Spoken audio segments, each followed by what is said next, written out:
Once upon a time, the Western image of Indonesia was an island paradise where lithe native girls swayed to the beat of exotic drums. Today, the country is no longer the stuff of Hollywood dreams. Now, the news reports conflict and chaos. In times like these, movie-going takes a back seat. In the 1970s, however, Indonesian cinema was living through a golden age. A new order government had created generous tax concessions that led to a boom in low-budget exploitation movies. Sex and the sinful behavior of movie folk hit the headlines. A clampdown on sleaze led to a glut of horror movies, plumb full of gore and gruesomeness.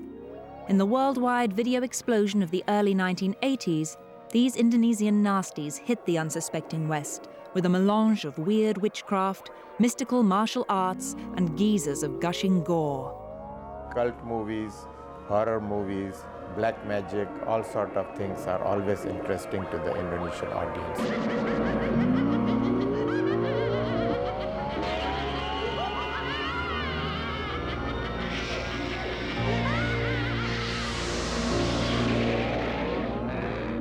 Rappy at that time was considered like this genre production company, because we were dealing in mysticals, horrors, martial art, but with a different twist in it.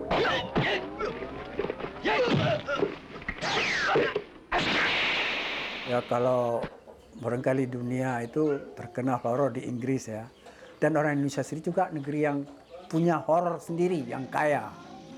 Cuman kadang-kadang secara gambar tidak enak, maka kalau kita padu dengan gaya-gaya horor Barat itu jadi lebih menarik.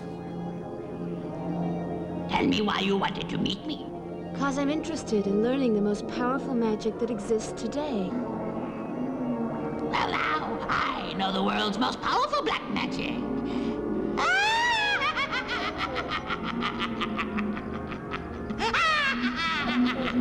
Do Indonesian people like horror movies, do you think? I think so. Why? Because the culture maybe, they believe in that kind of stories.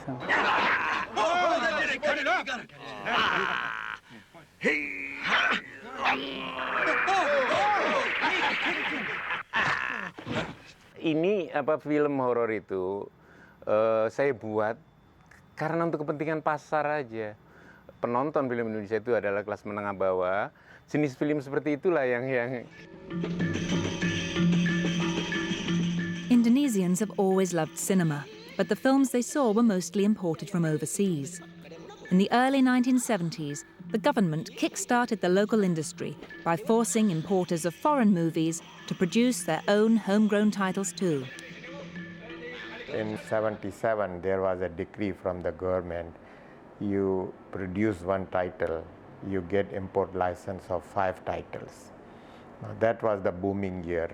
Indonesia produced about 200 titles. Waktu itu sih lagi boom ya, lagi banyak sekali gitu, lagi sukses perfilman Indonesia. During that time, there was more Indonesian movies than American movies, and people were more interested in watching their Indonesian movies. Inside them they had this nationalistic value. It is impossible to give them the product which they can get better quality from the West. So I had to give them in something different, the local flavor. Tell me your name, you bastard! I am named Parman, or you may call me Jacques Sambon. But your people know me as the Warrior. Set in the 1820s, the warrior was a kind of Indonesian Robin Hood who fought the Dutch invaders and their traitorous allies. For Indonesia, the theme of the movie itself, Jaka Sembung, which is the Indonesian title, it was very well appreciated. It was a very popular comic book that time. Biasanya produser akan mencari film yang kemungkinannya laku di pasaran itu dari sesuatu yang juga terkenal. Maka diambil komik yang itu saran dari saya. Ini dulu tahun 60-an ada komik yang laku sekali. Dia tertarik, saya buatkan sinarionya dan dibuat, dan ternyata film itu bagus sekali di pasaran.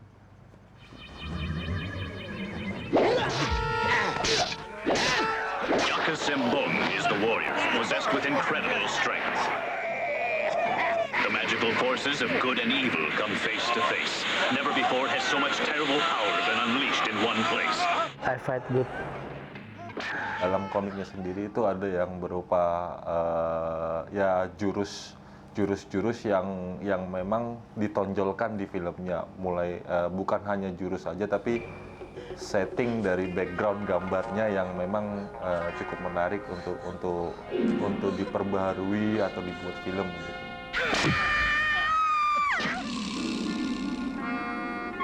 Indonesian comics were a big source of inspiration for the filmmakers of the 1970s. These fast-moving tales, set in the mythical past, featured invincible superheroes and mystical warriors. A huge number of such stories flowed from the fertile imagination of one man, Ganes Teha. Ganes Teha itu pertamanya itu dia merupakan artis ya, seni rupa yang dia untuk mengungkapkan perasaan dan mengungkapkan idenya dia itu dengan gambar dan kemudian diikuti dengan menulis cerita dari gambar tersebut. Gitu. Terus mereka mencari idola ya, mencari tokoh anutan yang adanya di cerita-cerita semacam itu. Orang yang sakti, orang yang tidak bisa dikalahkan. Seperti gini, dalam sejarah kita kalah oleh Belanda. Nah, kita kesal sebagai maka diciptakan idola yang menang melawan Belanda. Seperti Amerika yang kalah di Vietnam, dia menciptakan Rambo. Seperti gitu.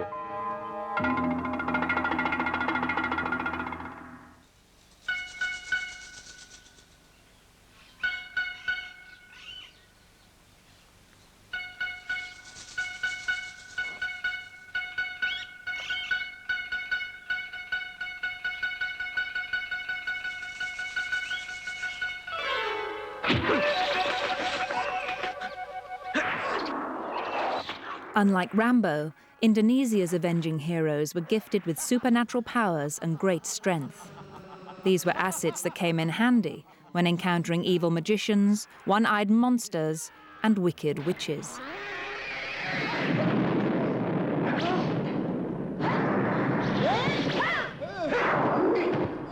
Can Jaka Sembung succeed where all others before him have failed? The supernatural and the magical in an earth-shaking struggle for supremacy.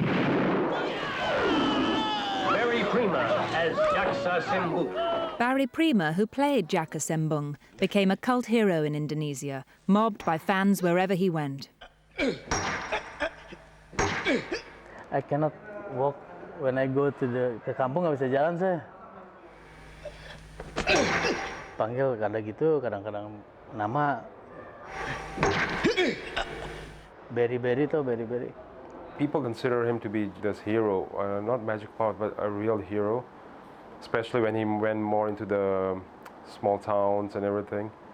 Everybody would crowd around him because they feel that he's a real hero. Yes. Jadi bisa dibilang tokoh Jaka Sembung itu nempel di badannya dia gitu loh. Karena orang ingat film Jaka Sembung, ingat Barry Prima pasti.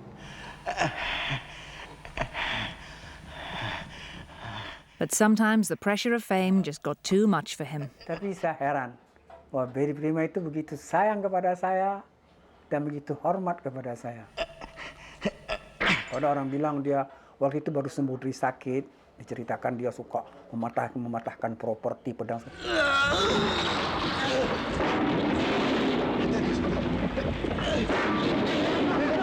Cuma dia kalau di make up paling susah. Jadi kalau di film action saya mutlak harus mengkilat ya. Kasih minyak saya, kasih vaselin atau apa. Barry paling nggak suka. Dia lebih mau manis gitu.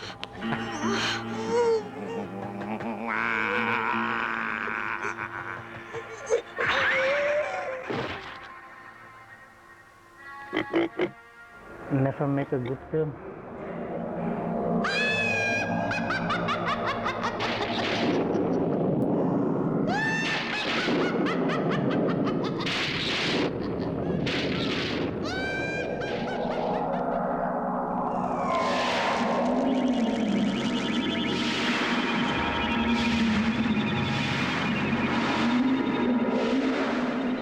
And now, I will have to borrow your head for a short time.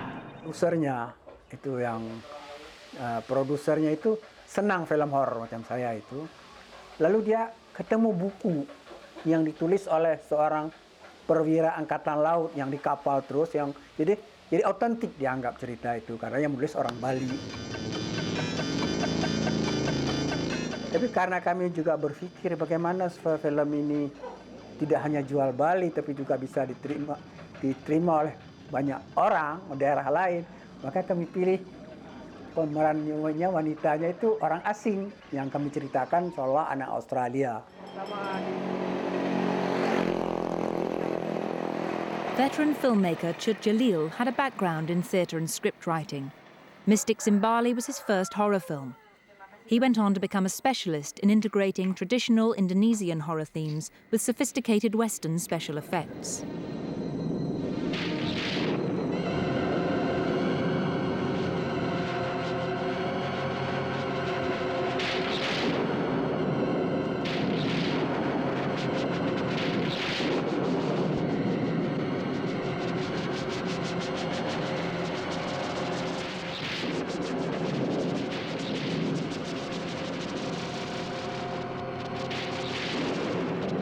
Penonton film Indonesia banyak, artinya jauh lebih banyak daripada penonton film Barat. Tetapi ini sudah bisnis film namanya ya. Jadi memang penontonnya, memang di kota-kota kecil banyak bioskop, tapi dengan harga karcis yang kecil, produser tidak memperhitungkan. Jadi yang diperhitungkan ini kalau 4 kota ini film itu berhasil, dia akan minimal pulang modal pada waktu itu. I've got to leave, so goodbye. Let us shake hands, Catherine.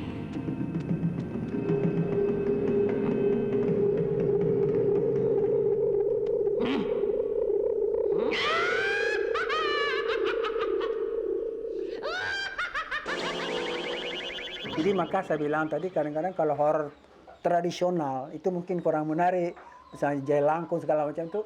Tapi kalau sudah kita campur dengan sedikit modern, mereka bisa terima.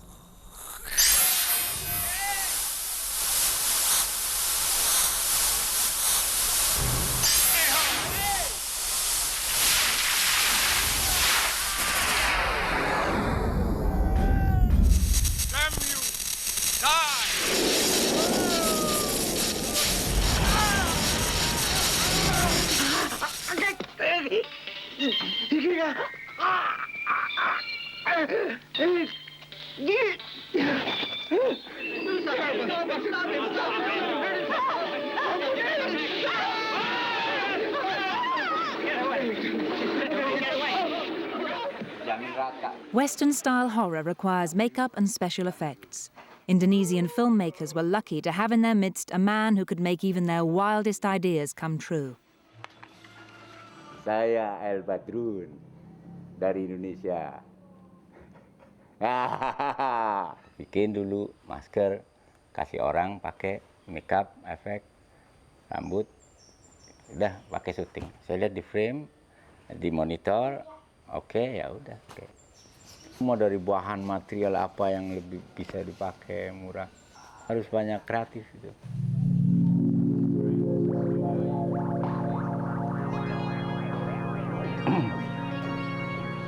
Nah, seperti ini kan monster-monster.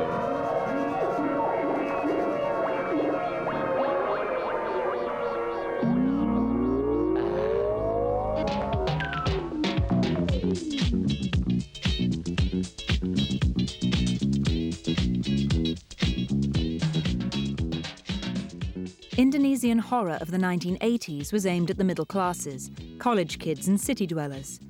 However, the power of its images and its sense of mystery came from ancient traditions and strongly held beliefs with deep cultural roots.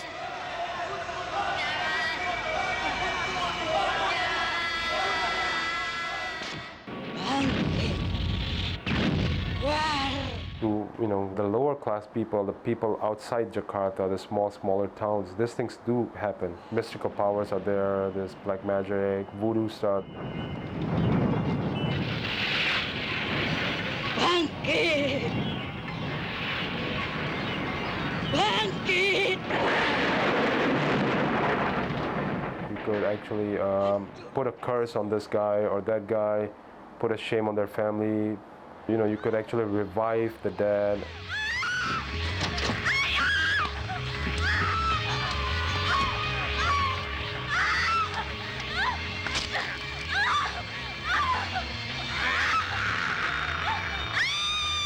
We use a lot of these fables, old stories and everything. We explored it and try to make movies out of it.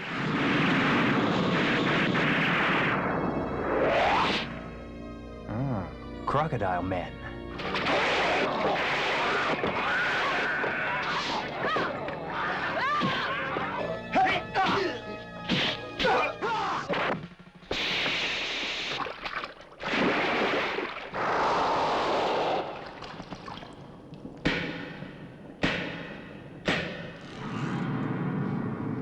Watch now as our queen rises from the water. Many Indonesian legends concern bloodthirsty female deities like the White Crocodile Queen and the Snake Queen. Most famous of all these is the sexually rapacious Queen of the South Seas, who lives in a palace on the ocean floor, to which she summons young male worshippers to service her physical needs.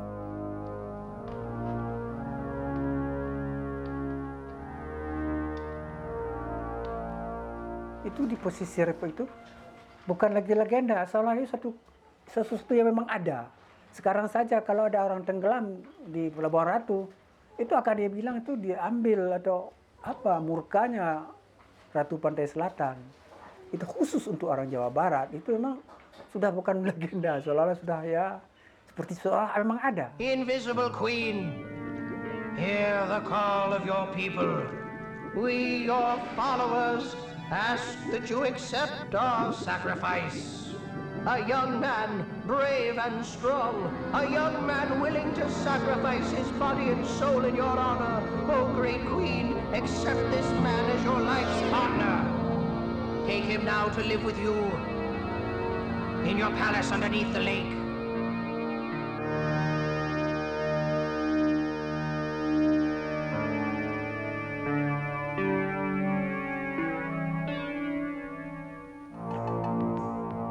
In the early 1970s, an actress known only as Susanna began to specialize in these roles.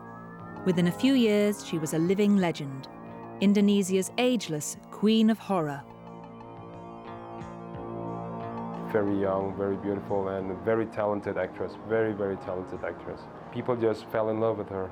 People still know Susanna, and people still identify her with the Snake Queen, these horror movies, Padahal dia udah tua, artinya banyak sekali saingan yang masih muda dan lebih cantik, lebih montok dan sebagainya. Tapi kalah oleh Susanna kan. Mungkin Susanna itu bintang yang pada awal kebangkitan film Indonesia, pada sesudah hancur pada tahun 60-an, di tahun 70-an awal itu bangkit film yang judulnya kalau nggak salah Bernapas Dalam Lumpur. Itu film itu laku keras dan pemainnya adalah Susanna.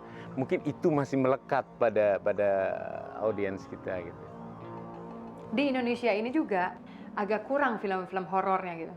Agak kurang, dan yang paling terkenal untuk film setan spesialis adalah Susanna. Dan itu sampai detik ini kalau saya lihat belum ada yang bisa nyanyiin Susanna untuk peran-peran film seperti itu. Jadi penonton kita lebih senang kalau ngelihat perempuan itu tersiksa, ya kan, peran yang protagonis, yang diinjek-injek, yang harus jahat, yang harus ini, harus itu, justru itu yang lebih menonjol gitu kan. Jadi si penonton ini ngelihat perempuan itu, aduh kasihan ya, sedih ya, apa segala macam, justru yang akan menaikkan nama si artisnya ini sendiri karena dari peran itu gitu. Karena memang perempuan seperti kodratnya seperti itu gitu di Indonesia. Jadi lebih banyak seperti tidak punya hak suara.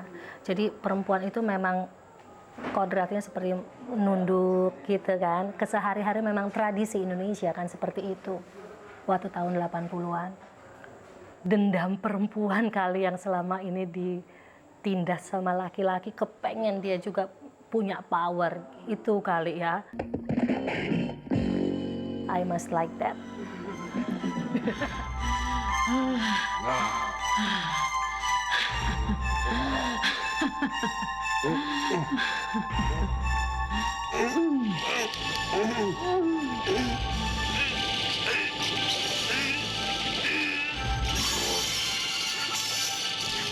In the late 1980s, as Indonesian films became more explicit, roles for women became more daring, which attracted both audiences and controversy.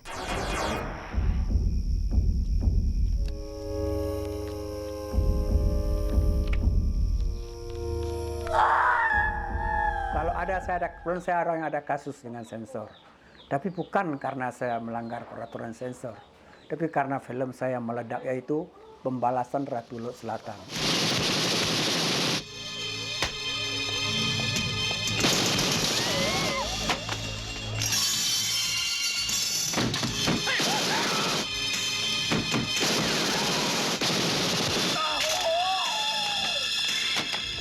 Lalu karena meledak, sehingga film Amerika tidak bisa beredar untuk waktu tertentu selama film ini belum turun, lalu direkayasa bahwa film saya itu porno. Padahal sudah lulus sensor.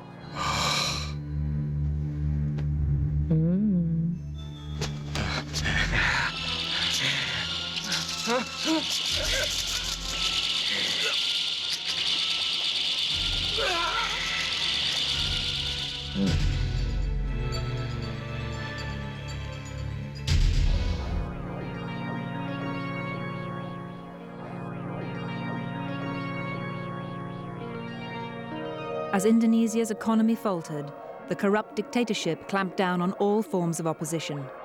Films were seen as potentially troublesome, and only the most innocuous subjects were permitted. Government should be held responsible for creating a situation when people were producing, but they were not getting enough distribution chances. So they made cheap movies. That was the side effect of the situation created by the government through their cronies. Dan Indonesia ini pada zaman Orde Baru, kenapa orang lari ke horor? Karena film-film yang bersifat kritik tidak mungkin. Jadi cara yang paling aman ya horor, kritik dengan setan, marah dengan setan.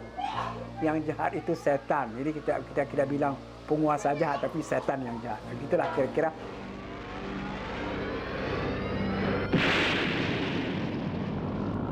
Indonesian filmmakers learned to hide their messages well.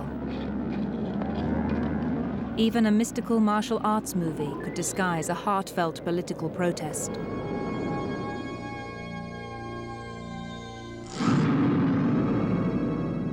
They have decided to eliminate one by one all of the good warriors that remain in the world. They are an evil people, and they won't stop until the day they rule the earth.